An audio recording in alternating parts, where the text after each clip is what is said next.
خلافت کو جاننا ہوگا کہ خلافت کیا چیز ہے، کیونکہ امام حسین نے جو اپنی بڑی قربانی پیش کی ہے اسلام کے خاطر، اسلام کی آبیاری کے لیے، اسلام کی حفاظت کے لیے، اسلام کی بقا کے لیے، وہ یوں ہی قربانی نے پیش کی ہے،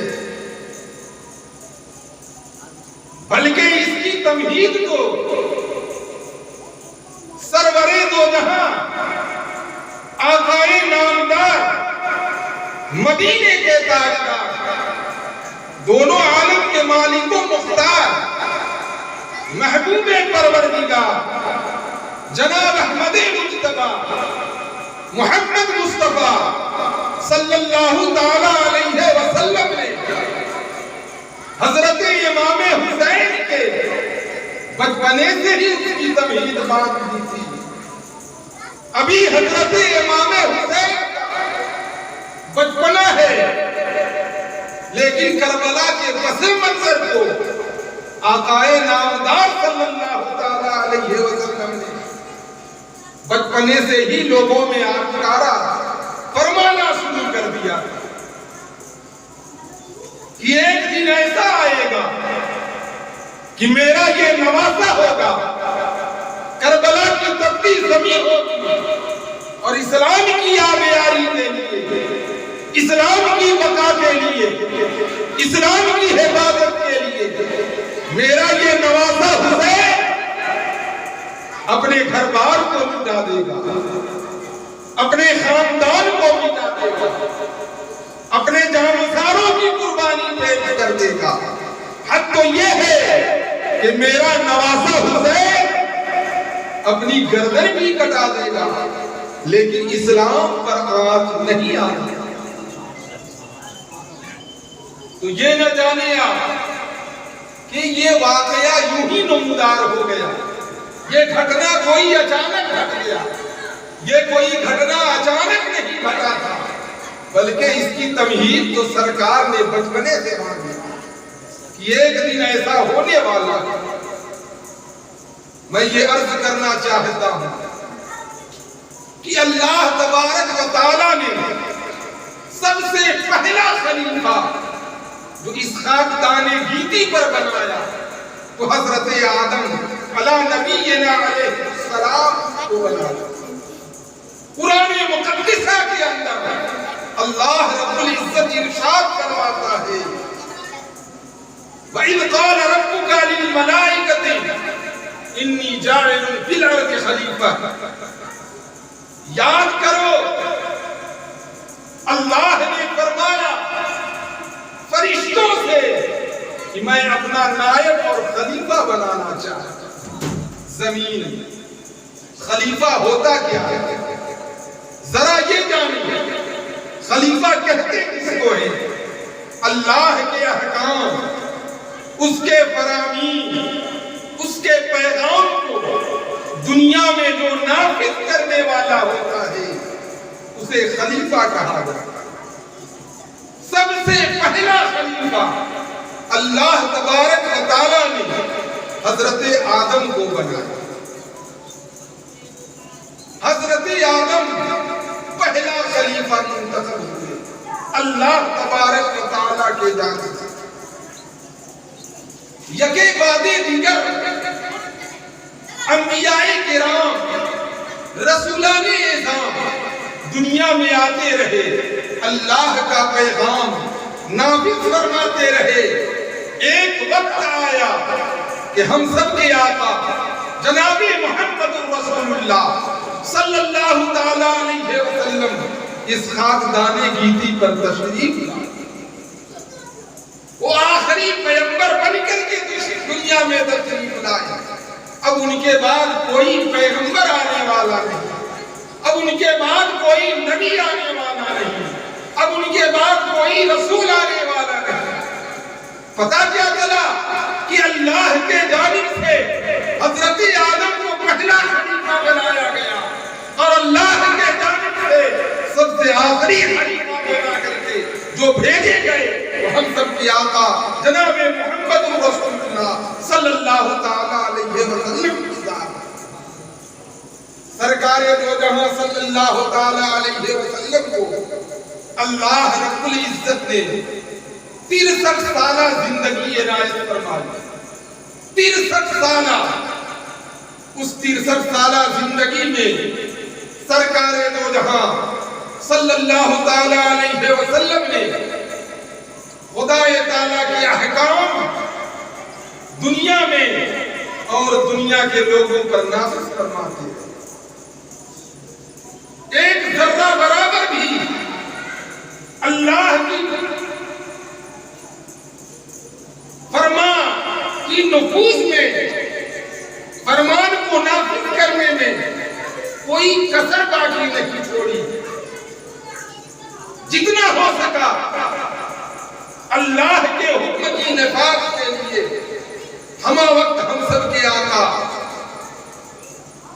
کوشش کرتے رہے بلکہ حق تو یہ ہے کہ اللہ کے رسول جناب محمد رسول اللہ صلی اللہ تعالی علیہ وسلم ابو جہل کے اوپر بھی اللہ کے احکامات بار بار پیش کرتے رہے بار بار پیش کرتے رہے لیکن ابو جہل نے اللہ کے حکم کی تعمیل نہیں کی اور وہ سڑا کافر ہو کر کے دنیا سے رخصت ہوا جب ہم سب کی آقا صلی اللہ تعالی علیہ وسلم کی آخری گھڑی آئی یعنی وہ مرض الموت میں مبتلا ہوئے وصال کا وقت قریب آیا تو سرکار دو جہاں صلی اللہ تعالی علیہ وسلم نے نماز پڑھانے کے لیے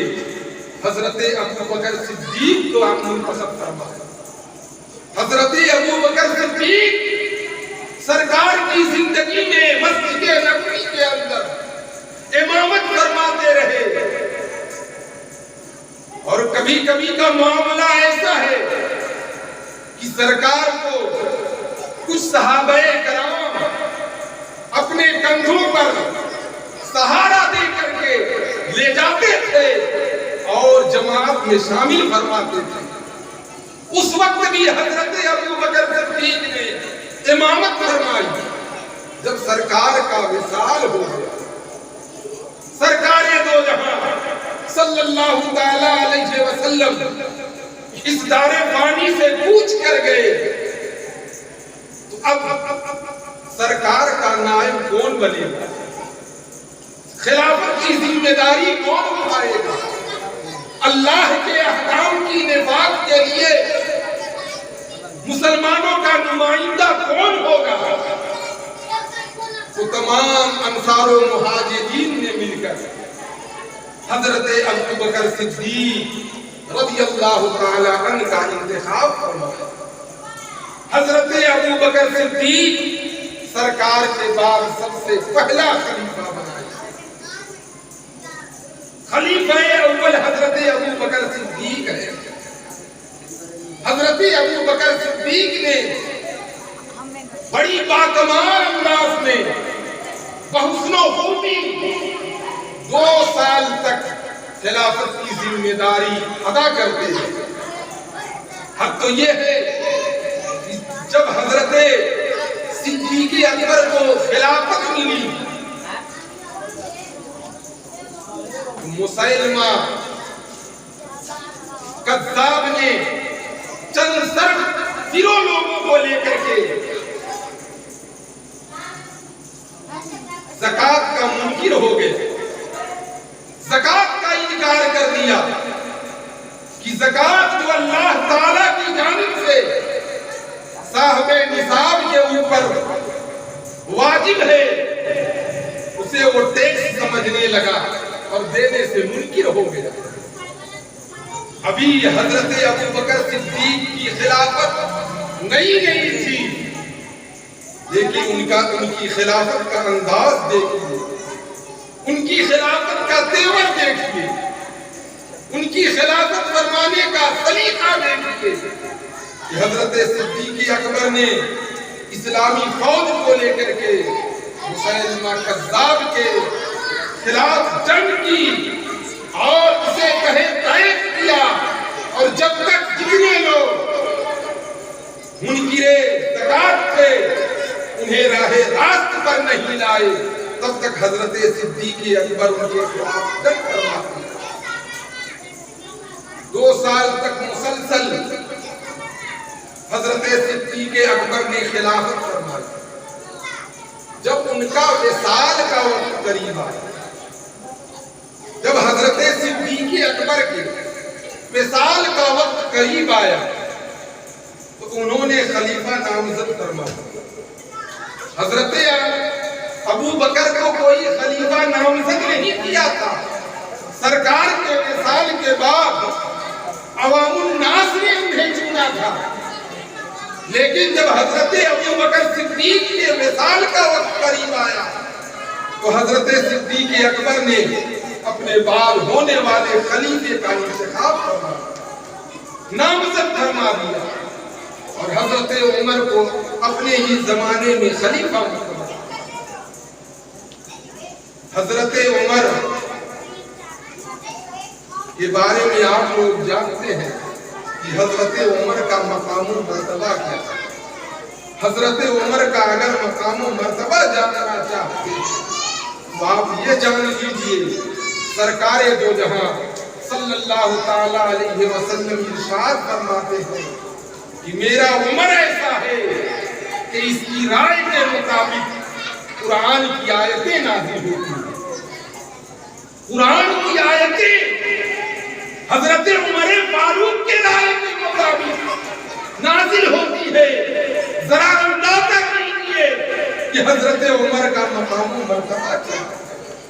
مقام و مرتبہ یہ ہے کہ جو رائے حضرت عمر کی بنتی ہے اللہ تبارک و تعالیٰ ویسی آیت نازل کرتا ہے، بلکہ سرکار دو جہاں صلی اللہ تعالی علیہ وسلم ایک جگہ اور ارشاد فرماتے ہیں کہ اگر میرے بعد کوئی نبی ہوتا یا نبی آنا ہوتا تو کوئی اور نبی نہیں ہوتا، بلکہ میرے بعد اگر کوئی نبی ہوتا تو حضرت عمر نبی ہوتا۔ یہ شان ہے حضرت عمر کی کہ سرکار کے بعد اگر نبی آنا ہوتا تو حضرت عمر کو نبی بنایا جاتا۔ یہ مقام و مرتبہ حضرت عمر کی ہے۔ جب ابو بکر صدیق نے یہ تمام مناقب اور شان حضرت عمر کی دیکھی تو اپنے زمانے میں ہی حضرت صدیق اکبر نے حضرت عمر کو اپنا خلیفہ منتخب فرمایا۔ آپ لوگ میرے جانب متوجہ ہو، داستان کربلا سننے سے پہلے یہ جاننا ضروری ہے کہ خلافت کیسے آئی ہے۔ جب اسے آپ جان جائیں گے تو امام حسین کی شہادت کو صحیح معنوں میں آپ جان پائیں گے۔ جب تک یہ آپ نہیں جانیں گے امام حسین کی شہادت کو حقیقی معنوں میں نہیں سمجھ پائیں گے۔ تو حضرت صدیق اکبر نے نامزد کر دیا حضرت عمر رضی اللہ تعالی عنہ۔ حضرت عمر رضی اللہ تعالی عنہ 10 سال تک مسلسل، حضرت صدیق اکبر 2 سال تک، حضرت عمر فاروق رضی اللہ تعالی عنہ 10 سال تک امور خلافت کو انجام دیتے رہے۔ خلافت کے تمام امور کو دنیا میں نافذ کرتے رہے، بلکہ مورخین نے لکھا ہے، تاریخ نویسوں نے یہ تحریر فرمایا ہے کہ جتنا اسلام پھلا پھولا ہے، جتنا اسلام پھیلا ہے حضرت عمر کے زمانے میں، اتنا اسلام کسی اور کے زمانے میں نہیں۔ حضرت عمر کے زمانے میں سب سے زیادہ اسلام دنیا میں پھیلا اور پھولا ہے۔ حضرت عمر رضی اللہ تعالی عنہ 10 سال تک مسلسل خلافت کے امور دنیا اور دنیا والوں پر نافذ فرماتے رہے۔ ایک دن حضرت عمر رضی اللہ تعالی عنہ فجر کی نماز میں جا رہے تھے کہ ایک انسان جو ان کا دشمن تھا گھات لگائے بیٹھا عین مسلح پر خنجر مارا اور حضرت عمر فاروق رضی اللہ تعالی عنہ کو زخمی کر دیا اور ایسا خنجر مارا کہ اسی زخم سے حضرت عمر فاروق رضی اللہ تعالی عنہ کا وصال ہو گیا۔ لیکن حضرت عمر فاروق رضی اللہ تعالی عنہ وصال سے پہلے 6 لوگوں کو انہوں نے منتخب فرمایا کہ یہ 6 لوگوں میں سے 5 لوگ جس کے نام پر متفق ہو جائیں گے وہ خلیفہ بنے۔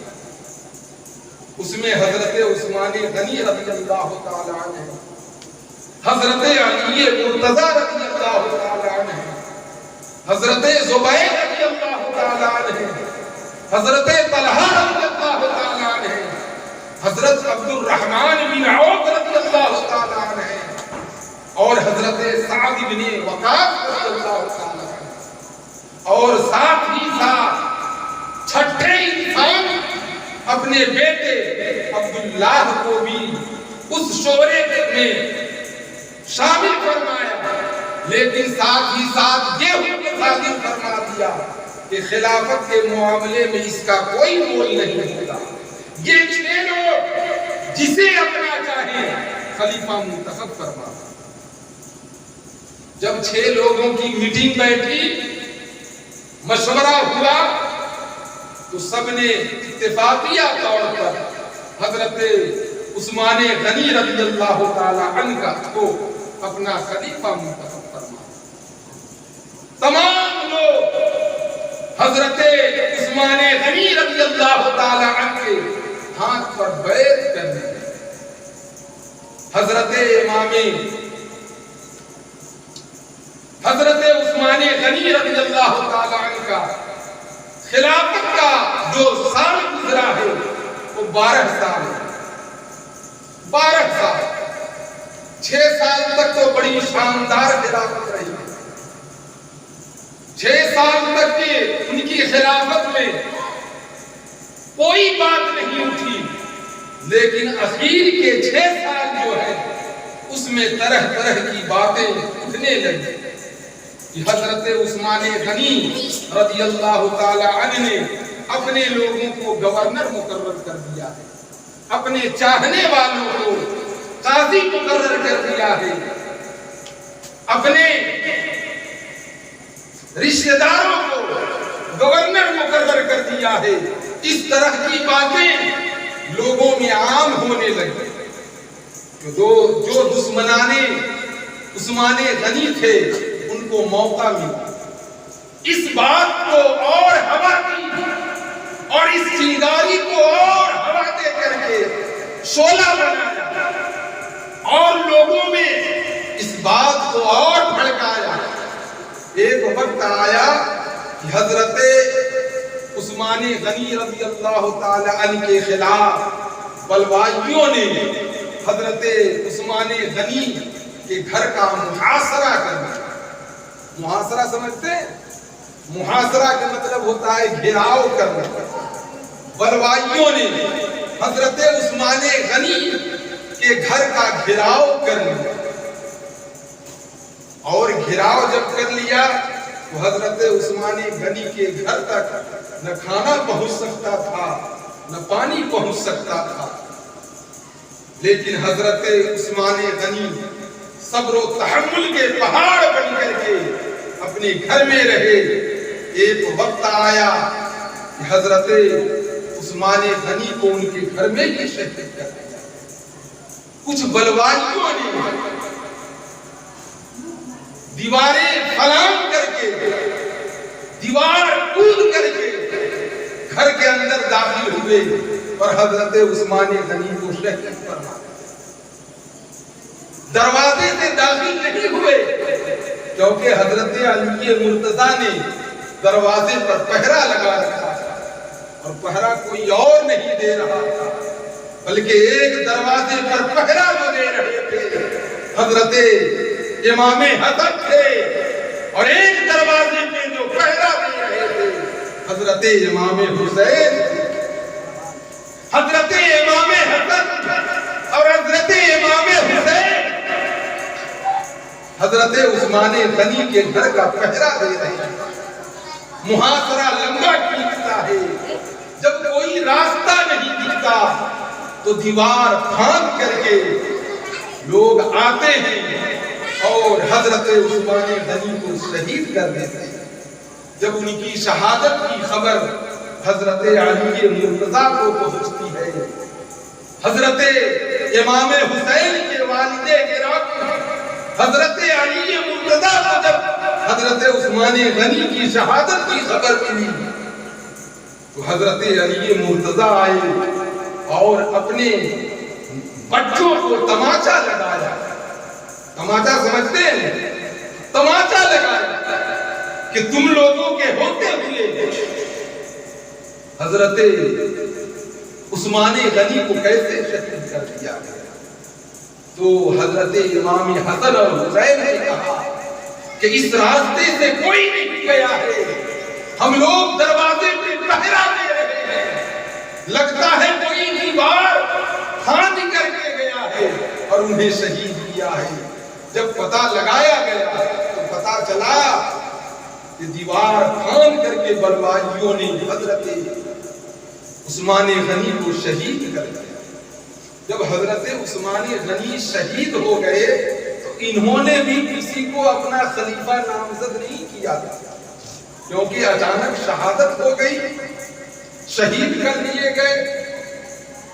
اب عامت المسلمین کی رائے لی گئی، تمام مسلمانوں کی رائے لی گئی کہ کسے خلیفہ بنایا۔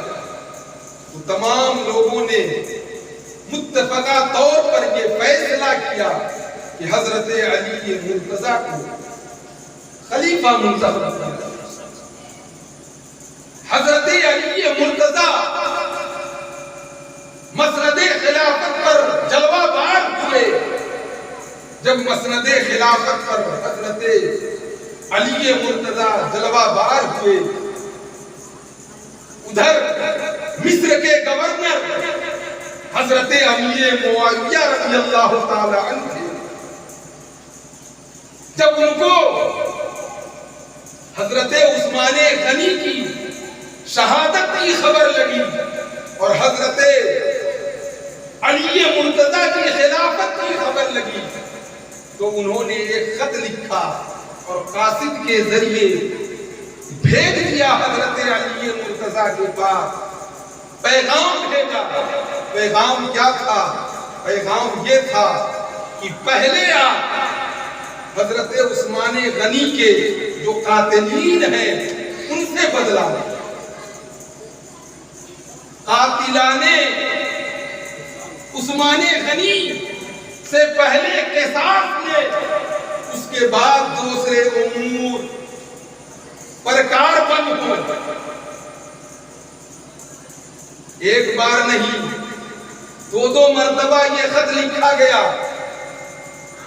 لیکن حضرت علی مرتضیٰ رضی اللہ تعالی عنہ نے مصلحت یہ دیکھی کہ اگر ابھی قاتلان عثمان غنی سے بدلہ لیا جائے گا تو عوام الناس میں خلفشار ہو جائے گا، عام مسلمانوں کی خونیں ضائع ہوگی، خون بہایا جائے گا۔ اس لیے انہوں نے تھوڑی تاخیر فرمائی۔ جب تاخیر فرمائی تو حضرت عائشہ صدیقہ رضی اللہ تعالی عنہ، جو ہم سب کے آقا صلی اللہ تعالی علیہ وسلم کے سب سے چہیتی بیوی ہیں، جو امہات المسلمین میں آتی ہیں، ہم سب کی مائیں ہیں، انہوں نے بھی مطالبہ کیا حضرت علی مرتضیٰ سے کہ پہلے عثمان غنی کی شہادت کا بدلہ لیا جائے، لیکن مصلحتاً حضرت علی مرتضیٰ نے تاخیر فرمائی۔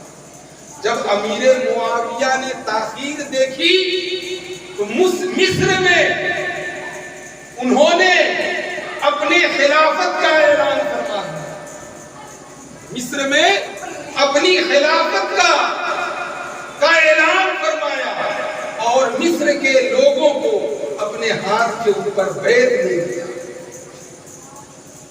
ادھر حضرت عائشہ صدیقہ رضی اللہ تعالی عنہا، ادھر حضرت امیر معاویہ رضی اللہ تعالی عنہ، دونوں کی رائے ایک ہو گئی۔ دونوں کی رائے جب ایک ہوئی تو دونوں کی جماعت ایک بن گئی۔ ایک جانب حضرت علی مرتضیٰ ہو گئے، ایک جانب حضرت امیر معاویہ رضی اللہ تعالی عنہ۔ اب ان کے درمیان کئی جنگیں لڑی گئی، کئی جنگیں، ایک جنگیں نہیں بلکہ حضرت علی مرتضیٰ اور حضرت امیر معاویہ کے درمیان کئی جنگیں لڑی گئی، اور اس میں عامت المسلمین کا خون ضائع ہوتا ہے۔ جب حضرت علی مرتضیٰ کی شہادت ہو گئی،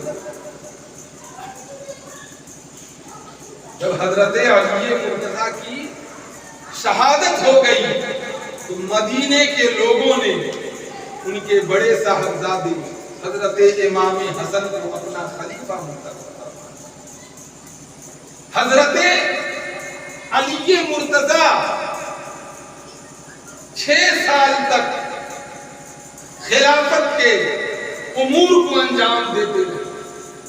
ان کے انتقال کے بعد جب حضرت امام حسین خلیفہ، حضرت امام حسن خلیفہ ہوئے تو انہوں نے 6 مہینے خلافت فرمائی۔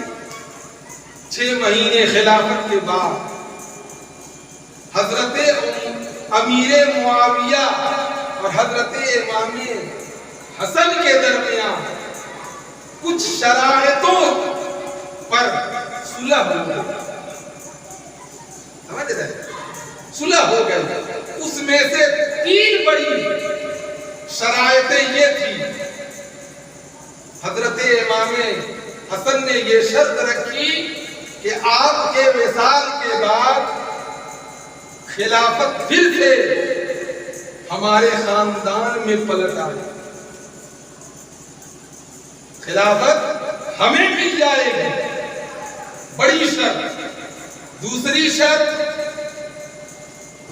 کہ آپ پورے لوگوں کا خلیفہ بن جائیے، لیکن حضرت علی مرتضیٰ کے زمانے میں ان کے لوگوں اور آپ کے درمیان جو جنگیں ہوئی تھی اس کے بارے میں آپ کسی سے بات پرسش نہیں کریں، کسی کا مواخذہ نہیں بنائیں۔ یہ دوسری شرط، اور تیسری شرط سب سے بڑی رکھی گئی کہ میرے ذمہ جو قرض ہے اسے آپ اپنے بیت المال سے ادا فرمائیں۔ ان 3 شرطوں پر جب صلح ہوئی تو حضرت امام حسن نے حضرت امیر معاویہ کے ہاتھ پر بیعت کر لیا، اور بیعت فرمانے کے بعد حضرت امیر معاویہ پورے مسلمانوں کے لیے خلیفہ بنا۔ سمجھ گئے؟ اب حضرت امیر معاویہ رضی اللہ تعالی عنہ کا جب آخری وقت آیا تو ابھی ان کی خلافت چل ہی رہی تھی کہ حضرت امام حسن کا انتقال ہو گیا، وصال ہو گیا۔ حضرت امیر معاویہ سے پہلے حضرت امام حسن کا انتقال ہو گیا۔ جو شرط لگائی گئی تھی کہ آپ کے بعد خلافت ہمارے جانب پلٹ آئے گی۔ تو حضرت امام حسن کا جب وصال ہو گیا اور آخری وقت جب آیا امیر معاویہ کا، تو انہوں نے اپنا بیٹا یزید کو اپنا ولی عہد مقرر کر دیا، اپنا ولی عہد مقرر کر دیا۔ اب دیکھیں بات یہیں سے بھی یہاں تک تو خلافت چلتی رہی، اس میں کوئی بات نہیں بگڑی، لیکن بات امیر معاویہ کا جب آخری ٹائم آیا تو انہوں نے جب ولی عہد اپنے بیٹے یزید کو منتخب فرمایا تو بات یہاں سے بگڑنا شروع ہوئی۔ جب حضرت امیر معاویہ کا وصال ہو گیا تو یزید خلافت کا دعویٰ کیا۔ یزید کون تھا؟ امیر معاویہ کا بیٹا۔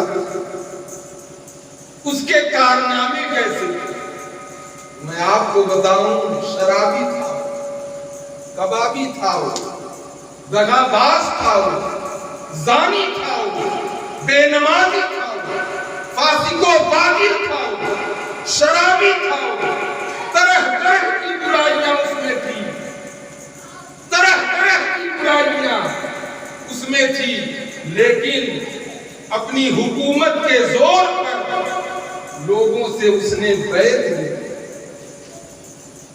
اور جب اس نے حکومت کے زور پر دمشق کے لوگوں سے بیعت لے لی تو حکم نامہ بھیجا مدینہ میں، اگر امام حسین ہمارے ہاتھ پر بیعت کر لیے ہمارے نام کا تو معاملہ ہی ختم ہو جائے گا، کوئی سر نہیں ابھارے گا، کوئی باغی نہیں ہوگا، کوئی بغاوت نہیں کرے گا۔